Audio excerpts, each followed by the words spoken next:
Okay, AST ஏடிஹெச்டிக்கு வித்தியாசம் வந்து தெரியுமா? அது நிறைய பேருக்கு தெரியாது. ஓகே, ஒரு சின்ன எக்ஸ்பீரியன்ஸில் ஒன்று சொல்கிறேன்.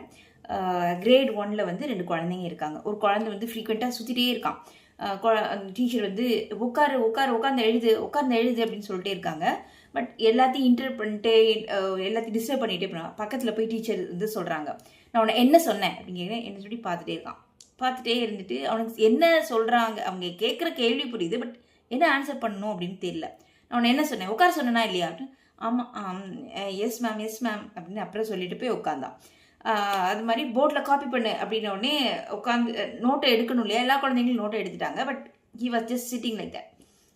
நான் இப்போ உன்னை என்ன சொன்னேன், நோட் எடுக்க சொன்னேனா இல்லையா அப்படின்னு சொன்னதுக்கப்புறம் எஸ் மேம் அப்படிங்கிற நோட் எடுத்தான். இதுதான் வந்து ஏடிஹெச்டியோட சைன். அதாவது சொல்கிறத புரிஞ்சுக்க முடியும், ஆனால் இன்ஸ்ட்ரக்ஷன்ஸை வந்து மறந்துடுவாங்க. அட் த சேம் டைம் இன்னொன்று என்னென்னா, இந்த குழந்தை வந்து என்ன பண்ணுவான் வந்து யாராவது அவனுக்கு பிடிச்ச பொருள் கையில் இருந்ததுன்னு வச்சுக்கோங்களேன், அதை போய் கொடு அப்படின்னு சொன்னதுக்கே தெரியாது. எனக்கு என்ன வேணும், அந்த பொருள் வேணும், அவ்வளோதான். படக்குன்னு போய் புரிஞ்சிட்டு வந்துடுறது. அதனால ஃப்ரெண்ட்ஸ் வந்து ரொம்ப மேக்கப் பண்ணும், பிஹேவியர் வந்து அவங்கள அஃபெக்ட் பண்ணும். ஃப்ரெண்ட்ஸ் வந்து அதனால் மேக்கப் பண்ண முடியாது. இதெல்லாம் வந்து ஏடிஹெச்டி.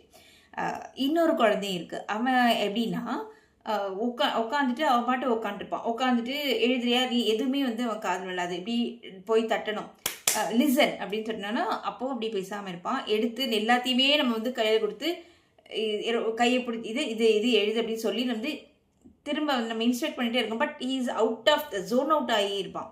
நம்ம வந்து கனெக்ட் பண்ணிக்கவே முடியாது. He is not able to connect at all. அது மாதிரி ஒரு குழந்தை இன்னொரு குழந்தை அவன் கையில் உள்ளது நல்லா இருக்குன்னு சொல்லி பிடிக்கிட்டு போனாலும் நம்மக்கிட்ட இருந்து வாங்கிட்டாங்க அவங்க, அதை போய் நம்ம கேட்கணும் அப்படிங்கிறது கூட தெரியாது. இது என்னன்னா கனெக்டே, அந்த குழந்தைக்கு வந்து கனெக்ஷனே இருக்காது. இப்போ ஒருத்தங்கிட்ட 2 இன்சிடென்ட்லையும் பிஹேவியர் இருக்கும், அதோட சோஷியல் கனெக்ஷனும் பண்ண முடியாது. ஆனால் ரீசன் வந்து வேற வேற.